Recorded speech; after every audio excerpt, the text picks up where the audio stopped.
Welcome back to Wheel Knuckleheads. In this episode of Round 6 Breakdown, we're going to go over how the rules should be changed back to what they were in 2023 as far as restarts and red flags, and also some of the high-quality 250 line selection by some of the riders, and Chase Sexton hitting the gate and potentially should have been restarted as well.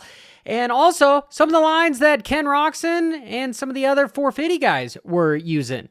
First off, Max Anstine, talk about living with regret from basically having a giant paycheck taken away from you in a dash for cash situation. This should have never happened. And if I get a little bit of deep dive in, he had 6 seconds on the entire field. And then all of a sudden, he's back with Levi Kitchen, who is arguably faster than him, at least that weekend, because he was able to beat him straight up in his heat race. Max didn't want to just tattoo himself and ruin his complete season over a dash for cash, and he kind of left the inside open for somebody to come in and T-bone him. Luckily, Levi Kitchen is a pretty outstanding individual, and he's not going to just Vince Freeze everybody, but he goes from first to third within one of these first couple laps, which is crazy. But here, McAdoo, I sort of think the reason why the red flag even happened was because McAdoo, he's riding injured.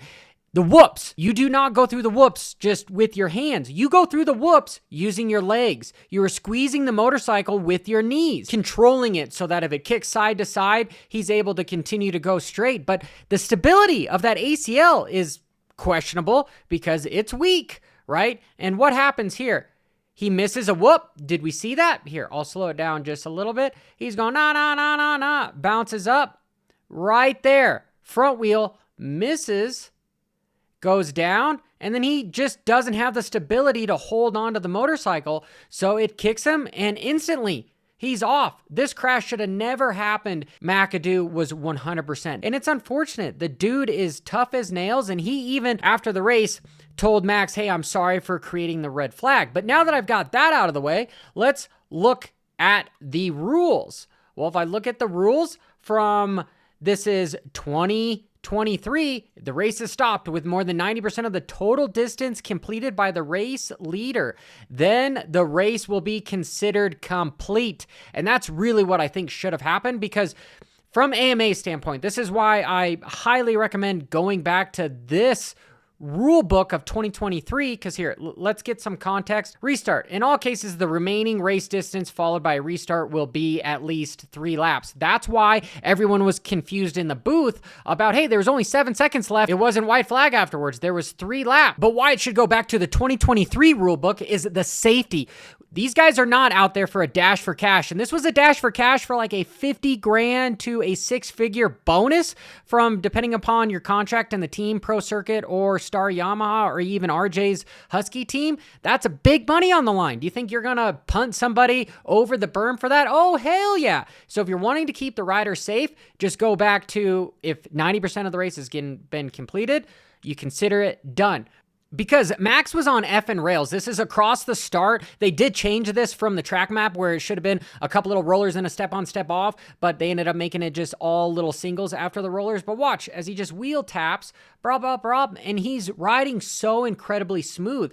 And he's in his 30s, so it is a proven scientific fact that as you age above 25, you start having a little bit more self-preservation. And so him being in a situation of a dash for cash kind of a scenario, it was smart and mature for him to make sure that he ended up with a second. However, he should have never gotten a second, in my opinion. But I'm somewhat digressing just a little bit. If I watch some of the other things that he was doing, after the triple and into the sand, he was one of the only riders to stand up around the entire section, and it looked incredibly smooth. Here, we'll watch that one more time. He just comes through there, and it almost looks like he's just coasting around, but he's going incredibly fast. He had 7 seconds on the entire field. And then not to mention, when you're going back across the start, the giant step on that I don't know of any other motorcycle besides the factory guys who were jumping it where they were seat bouncing onto this triple. And if you watched my track analysis video, I said that this was going to be a pivotal part. And I also was thinking maybe somebody was going to quad, but they never did. But the line was definitely the triple on from there. Here, you can see Jason Anderson. This ruins his start because Sexton is counting and he goes too soon. And truthfully, along with the rules, they say it can drop anywhere between 10 to 30 seconds. So it should be random every time. So did he know something that we didn't? Again, we're having conspiracy theories here, but there was a mud race last year that he was clearly way out in front because he got a really good start, meaning that this strategy worked a few different times. Taking nothing away from the SOB because he freaking went from last to third, and I haven't seen that happen in a Supercross race almost since Ricky Carmichael. But watch Jason Anderson's gate. It gets hung up. And Vital got a really good shot of it as well, where we can literally see, boom, hits, and then Jason hits it as well. So honestly, if we look at this, is it because the gate doesn't drop as much? Or is it clearly that you have Sexton go, and then just because of racecraft, Jason Anderson goes as well? He thinks he's late. No, honestly, now back reviewing this, it was not Sexton hitting the gate that made his stop. It was literally he flinched, so then Jason Anderson flinches next to him and boom, hits it, and then somehow is able to continue to go. Massive balance from Anderson there. Glad that we saw this. And this was a massive pass by Ken Roczen, and give it up to him. And honestly, I'm starting to hint that maybe this motorcycle is better than we all thought it ever could be.